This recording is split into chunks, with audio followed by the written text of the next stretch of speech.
እህተ ማርያም ይሄ ተባልኩት ነው የምነግራችሁ ቤተ መንግስት ቢሮሽ እንጂ መኖሪያሽ አይደለም አይገርምም በስመ አብ እህተ ማርያም ምን ሆናለች ተብሏል ይሄ እህተ ማርያም ቤተ መንግስት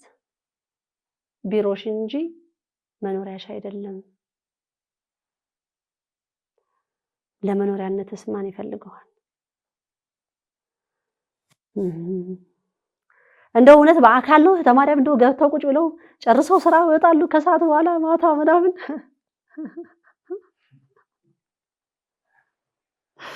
እኔ እንደዚህ አይነት ነገር በጣም ያስደስተኛል በጣም ነው የሚያስደስተኝ እንደዚህ አይነት ነገሮች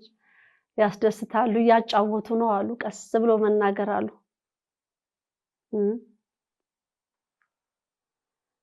አፄ ሚኒሊክ በጣም ቀልደኛ ነበሩ አሉ